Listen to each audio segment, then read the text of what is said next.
Gospel and Homily for the 20th Sunday in Ordinary Time, Year A. The Lord be with you. A reading from the Holy Gospel according to Matthew. Jesus left Gennesaret and withdrew to the region of Tyre and Sidon. Then out came a Canaanite woman from the district and started shouting, "Sir, Son of David, take pity on me. My daughter is tormented by a devil." But he answered her not a word.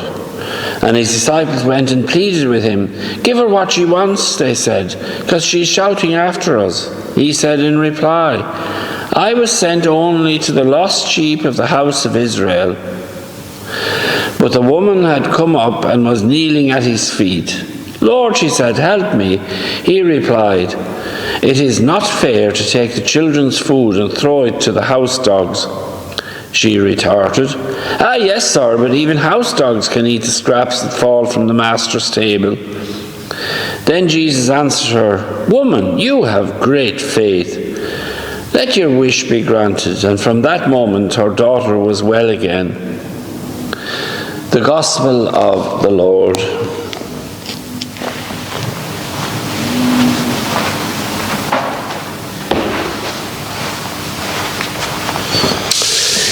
If you remember last Sunday, Peter was chided by Jesus because of his lack of faith and trust, and he began to sink beneath the waves, if you remember. In contrast, he praises the Canaanite woman for her steadfast belief. And again, last Sunday, Jesus invited Peter onto the turbulent water of the Sea of Galilee. Today, he does the exact opposite. He seems to ignore the woman completely and keep her at a distance. In both cases, there is a testing of faith going on. Peter fails the test, and the woman passes it with flying colours. The woman, I believe, stands for all those whose prayers seem to come up against a wall of stony silence. Remember, the Gospel tells us that Jesus initially answered the woman not a word. Even though pressed by his apostles, he seems strangely uninterested, but she is not easily put off. There was an article a week or two ago in the national newspaper on Mother Teresa, where it stated that she had very trying times in her life as a nun in the convent. She even contemplated leaving the convent. God seemed far away. Like the woman in today's gospel, her prayers seemed to go unheeded. We could call it her dark night of the soul.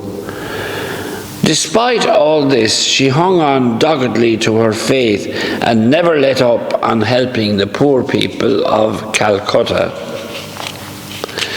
It appears to me that the closer we're drawn to God, the more distant he might appear at times. Of course, in reality, God is anything but distant from us. Without him, we would cease to exist.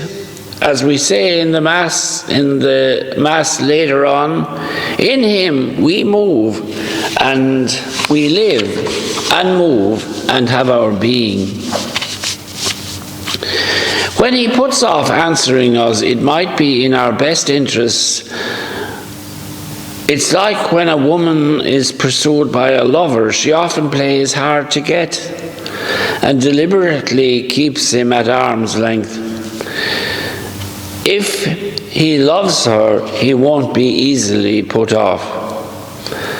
The Canaanite woman is initially frozen out by Jesus, but the story shows that her faith in him was not based on a whim. Even when he gives the impression of avoiding her to the annoyance of the apostles, she pursues him even more. But Jesus himself must have felt a bit like this on the cross when he cried out, my God, why have you forsaken me?" This line, taken straight from the Psalms, was more a prayer of desperation from someone in great distress. "Where are you, God? I'm in dire straits," rather than a cry of despair. When we sometimes get the sense that God is paying no attention to us, that's the time to imitate the Canaanite woman who stuck to her guns, come what may. Her persistence, however, was amply rewarded. Yes, we may have urgent needs to pray about. Remember, the woman's prayer was that the devil would leave her daughter. How could Jesus turn down that request? At these moments, our faith is being tested like gold in the furnace. If we fail the first test, like Peter last Sunday did, I'm sure he'll afford us further opportunities to prove our mettle if we haven't already given up on him. The woman from Canaan has a great deal to teach us. Thank you all now for listening, and God bless you all.